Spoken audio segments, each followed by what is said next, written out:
So next, now we are going to discuss is about how we can prevent us from diseases. So here we are going to discuss about the prevention from diseases. तो biologically scientifically इस word को क्या बोला जाता है? Propyl access.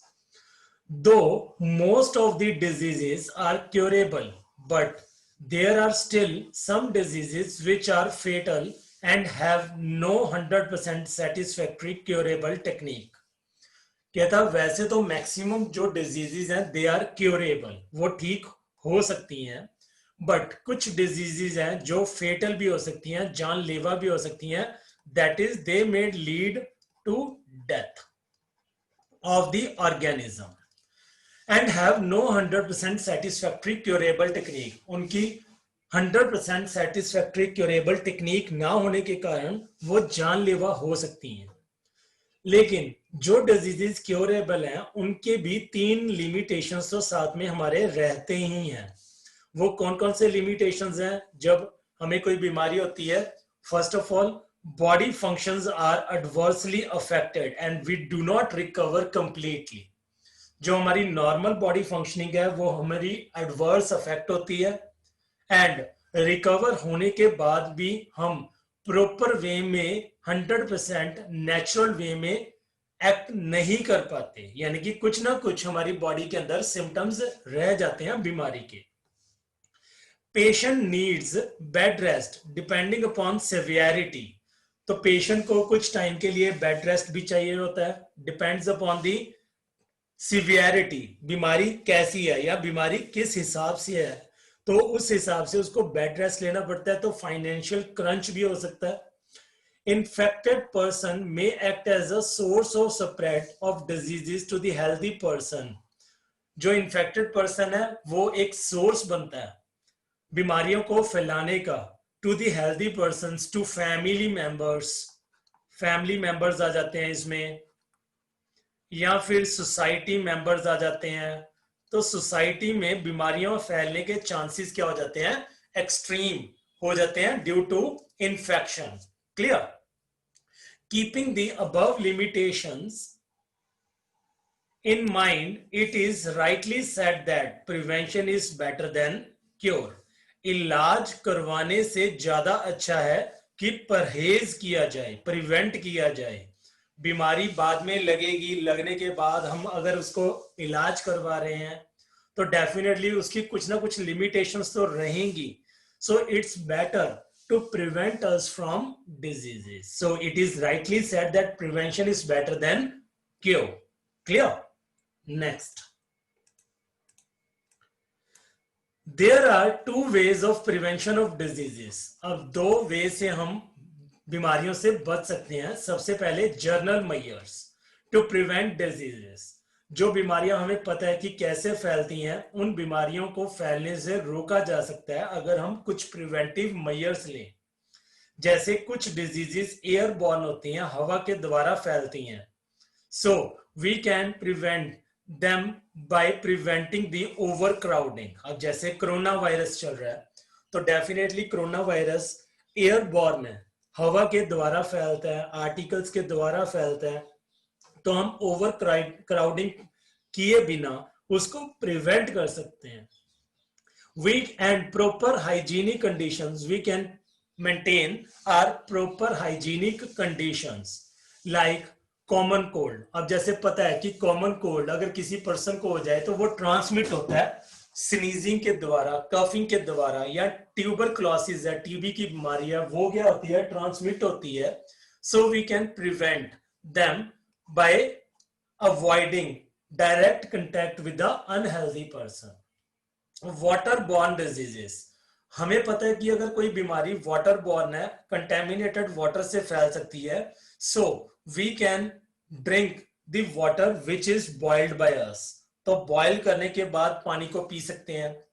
So these diseases can be prevented by preventing the contamination of the water from consumption.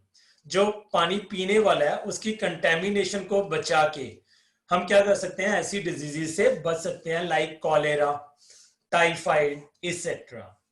Contagious, contagious का मतलब क्या होता है, कंटेक्ट में आने के बाद फैलती हैं ये डिजीजेस। जब एक हेल्दी पर्सन अनहेल्दी पर्सन के डायरेक्ट कांटेक्ट में आता है तो उस प्रकार से फैलती हैं। तो इनको प्रोटेक्ट कैसे किया जा सकता है, by isolating the unhealthy person.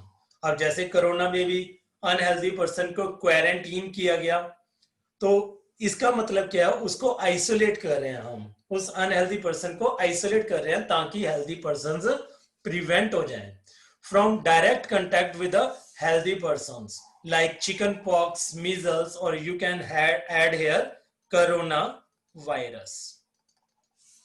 Vector borne diseases, हमें पता है कि कुछ बीमारियां वेक्टर्स के द्वारा फैलती हैं, like female anopheles mosquito spread malaria parasite. So we can prevent such diseases by cleaning and removing the breeding places of the insects.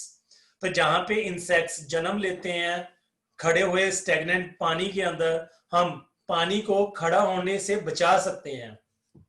By killing their breeding places or their larvae, we can prevent vector-borne diseases like malaria or dengue.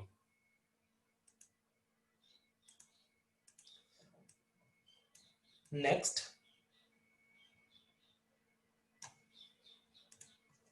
by providing proper and sufficient nourishment and food so as to develop the immune system properly. जो भी unhealthy या healthy person है उसको proper way में food देना, proper मात्रा में food देना, proper vitamins minerals and rich food provide करना, यानी कि बैलेंस डाइट प्रोवाइड करना, ताकि उसका इम्यून सिस्टम क्या है इतना स्ट्रांग हो जाए कि वो खुद ही कैपेबल हो जाए बीमारियों से लड़ने के लिए। सेक्सुअली ट्रांसमिटेड डिजीजेस, एसटीडीज का मतलब क्या होता है, सेक्सुअली ट्रांसमिटेड डिजीजेस। जो डिजीजेस सेक्सुअल ट्रांसमिशन के द्वारा फैलती हैं, सेक्स के द्वारा फैलती हैं, उनको कैसे प्रिवेंट कर सकते हैं, बाय हैविंग मोनोगेमी। मोनोगेमी का मतलब क्या होता है, सिर्फ एक पार्टनर के साथ ही हम सेक्स कर रहे हैं, अपने पार्टनर के साथ, कपल के साथ, अपने स्पाउस के साथ, and we have a faithful relationship और sex using some preventive methods like use of condoms. तो प्रिवेंटिव मेजर्स लेके हम सेक्सुअली ट्रांसमिटेड डिजीजेस से प्रिवेंशन पा सकते हैं। By maintaining personal hygiene like washing of hands, regular bathing, brushing, wearing washed clothes etcetera. तो अपनी पर्सनल हाइजीन को मेंटेन करके हम बीमारियों से बच सकते हैं या बीमारियों से जल्दी रिकवर हो सकते हैं। Health can also be prevented from diseases bye avoiding consumption of alcohol, drugs, tobacco, cigarettes etcetera. क्योंकि अल्कोहल, ड्रग, टोबैको, सिगरेट ये हमारे इम्यून सिस्टम को वीक करते हैं। तो हमारे इम्यून सिस्टम को हम वीक होने से बचा सकते हैं, यानी कि ऐसी चीजों का सेवन या कंजम्पशन ना की जाए। तो regular exercise and proper sleep, they are also a good funda to attain a good health। तो रेगुलर एक्सरसाइज करनी चाहिए, प्रॉपर स्लीप लेनी चाहिए, प्रॉपर मेडिटेशन करनी चाहिए। Preventing eatables bye covering them properly, जो भी हमारे फूड आइटम्स हैं उनको प्रॉपरली, ईटेबल्स को प्रॉपरली कवर करके रखना चाहिए। बाय मेंटेनिंग पब्लिक हाइजीन, तो हम प्राइवेट हाइजीन के साथ साथ हमें पब्लिक हाइजीन भी मेंटेन करनी चाहिए। जैसे हमें प्रॉपर वे में डंपिंग करनी चाहिए गार्बेज की। ऐसा नहीं है कि जहां पे भी हमें खाली प्लॉट मिला या खाली जगह मिली वहां पे हम गार्बेज को डंप कर रहे हैं। Proper disposal of human excreta या एनिमल एक्सक्रीटा होना चाहिए। हमारी सराउंडिंग्स क्या होनी चाहिए, प्रॉपर क्लीन होनी चाहिए। हमें जो वाटर लॉगिंग है, पानी खड़ा रहता है, उसको प्रॉपरली चेक करना चाहिए या उसको खड़ा नहीं होने देना चाहिए। प्रॉपर गाइडेंस हमें प्रोवाइड करनी चाहिए टू द अनएजुकेटेड पीपल। तो इन वे से हम क्या कर सकते हैं, अपने आप को बीमारियों से बचा सकते हैं। Clear? Next, specific measures to prevent diseases. ये वाले मेजर्स के थे जनरल मेजर्स। तो यहाँ पे हम क्या डिस्कस कर रहे हैं, स्पेसिफिक मेजर्स, मतलब पर्टिकुलर डिजीज से बचने के लिए। अब हमें कोई बीमारी हो गई, बीमारी से हमने रिकवर करना है, तो रिकवर कैसे करेंगे हम, कैसे हम उसको उसके सिम्टम्स को खत्म कर सकते हैं या बीमारी को हम खत्म कर सकते हैं। तो ये इंपॉर्टेंट टॉपिक है काफी। प्रिंसिपल्स ऑफ ट्रीटमेंट और therapy include two ways of treatment. First is the symptomatic and second is the asymptomatic. Symptomatic का मतलब क्या होता है, सिम्टम्स को खत्म करना, सिर्फ सिम्टम्स को खत्म करना। और असिम्टोमेटिक मतलब क्या होता है, सिम्टम्स नहीं खत्म होते इसके अंदर जो कारण है बीमारी का वही खत्म करते हैं हम। तो फर्स्ट मेथड क्या है, सिम्टम डायरेक्टेड ट्रीटमेंट, जिसको क्या बोलते हैं, symptomatic treatment. This treatment is directed to reduce the effects of the disease. जो भी डिजीज के इफेक्ट्स है उनको रिड्यूस करने के लिए हम क्या करते हैं, सिम्टोमेटिक मेथड यूज करते हैं, which are generally due to some inflammation of certain body tissues characterized by fever, pain, sneezing, vomiting, loose motions, etc. तो जनरल सिम्टम्स को हम खत्म करते हैं, जैसे कुछ मेडिसिन लेके। तो कौन कौन सी मेडिसिन ले सकते हैं, एंटीहिस्टामिन्स, एंटीपायरेटिक्स या एनाल्जेसिक्स। एंटीहिस्टामिन्स क्या करते हैं, हमें एलर्जी से बचाते हैं या इन्फ्लेमेशन रिएक्शन से बचाते हैं, जो इरिटेशन होती है, जो हमें ईचिंग होती है, उसको खत्म करते हैं एंटी हिस्टामिन्स। एंटीपायरेटिक्स, जो हमारा फीवर हो जाता है तो फीवर के अगेंस्ट एंटीपायरेटिक्स काम करते हैं, लाइक एस्पिरिन। या एनाल्जेसिक यूज कर सकते हैं हम to reduce pain. Loose motions को हम खत्म कर सकते हैं by taking pills which contain potassium ions. तो लूज मोशंस का इलाज हो सकता है by taking potassium ions.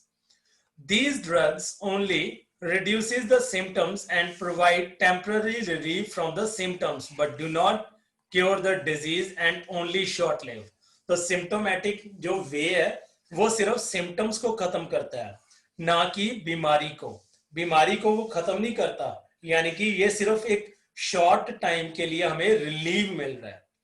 Clear? तो इसको टेम्पररी रिलीफ भी बोला जा सकता है सिम्टोमेटिक ट्रीटमेंट को।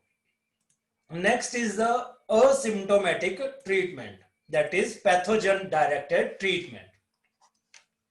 This treatment is directed to kill the microbes with the help of certain chemicals or drugs. For example, bacterial infections can be treated by providing the patient antibacterial drugs.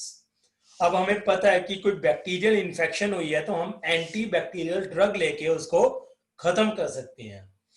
कारण क्या है, जो antibacterial drug है that would interfere with the metabolic pathway of the bacteria causing it to kill. Clear? Some of the antibacterial therapeutics are, therapeutics का मतलब क्या होता है, drugs or medicines, drugs or medicines which have some pleasing effect on body. Pleasing effect का मतलब क्या होता है कि हमारे बॉडी के ऊपर वो कोई ना कोई साइड इफेक्ट किए बिना या थोड़े से साइड इफेक्ट करके हमें रिलीफ दिलवाएंगे। तो कौन कौन से हैं, antibacterial like penicillin, aureomycin, erythromycin, neomycin, streptomycin, terramycin, chloramycin. तो आपने ये कुछ ड्रग्स याद करने हैं। ये सारे ड्रग्स क्या हैं, एंटी बैक्टीरियल ड्रग्स हैं, जो बैक्टीरिया के अगेंस्ट अटैक करते हैं और हमें प्रिवेंट करते हैं from the bacterial infections. Antibiotics, anti means against, biotics means life.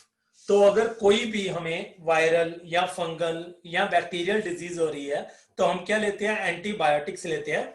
Antibiotics can't be used to treat the viral infections. तो यहाँ पे एक पॉइंट है कि वायरल इन्फेक्शंस को खत्म करने के लिए हम क्या लेते हैं, एंटीवायरल ड्रग्स लेते हैं। Because viruses can't be cultured in vitro and they have very few biochemical reactions of their own. हम वायरस को कल्चर नहीं कर सकते लेबोरेटरी के अंदर, उनको स्टडी नहीं कर सकते प्रॉपरली, तो उनके अगेंस्ट जो एंटीवायरल ड्रग्स हैं वो काफी कम बन सके हैं अभी तक। This is the reason that making antiviral medicines is difficult than making an antibacterial medicine. तो बैक्टीरिया के अगेंस्ट एंटीबैक्टीरियल मेडिसिन तैयार करनी इजी है, because bacteria can be cultured in the laboratory and उनके मेटाबॉलिक पाथवे को हम study करके उनके अगेंस्ट एंटीबैक्टीरियल ड्रग्स तैयार कर सकते हैं। तो यहाँ पे कुछ एंटीवायरल ड्रग्स का नाम दिया हुआ है, लाइक अजीडोथाइमिडीन, लैमिवोडीन, नेविरेपिन एक्सेट्रा। तो ये आपने ये वाले ड्रग्स याद रखने हैं, these are the antiviral drugs. Vaccination and immunization we would be discussing later on. यहाँ पे थोड़ा सा याद रख लीजिए कि वैक्सीनेशन कब होती है, बचपन में, during early stages of life. तो वैक्सीनेशन के टाइम पे हम क्या करते हैं, वैक्सीनेशन के टाइम पे जानबूझ के बीमारी लगाई जाती है, बच्चे को बीमारी देते हैं, उसको वीकेंड पैथोजन इंजेक्ट करके उसके इम्यून सिस्टम को हम स्ट्रॉन्ग करते हैं। इम्यूनाइजेशन क्या होती है, लेटर स्टेजेस में, जैसे हम कोई बीमारी से पीड़ित हैं तो हम इंजेक्शन लगवा के आते हैं डॉक्टर से, तो वो इंजेक्शन क्या करता है, हमें टेम्पररी या परमानेंट रिलीफ देता है बीमारी से। तो वो इम्यूनाइजेशन के अंदर इंजेक्शन के द्वारा हम क्या करवाते हैं, एंटीबॉडीज इंजेक्ट करवाते हैं, एंटीबॉडीज। तो वैक्सीनेशन करवाने से एक्टिव इम्यूनिटी बनती है, एक्टिव इम्यूनिटी डेवलप होती है, वाइल एंटीबॉडीज या इम्यूनाइजेशन करवाने से हमारी पैसिव इम्यूनिटी डेवलप होती है। इसको हम डिटेल में डिस्कस करेंगे इन अपकमिंग वीडियोस। नेक्स्ट, तो यहां से हम करेंगे नेक्स्ट लेक्चर के अंदर डिस्कशन। तो यहाँ पे कुछ इंपॉर्टेंट टर्म्स हैं जो हमें याद रखनी है, पूरे चैप्टर के अंदर यूज होती हैं, तो ये नेक्स्ट लेक्चर के अंदर डिस्कस करेंगे। तो मिलते हैं नेक्स्ट लेक्चर में। Till then thank you and have a nice day, bye bye.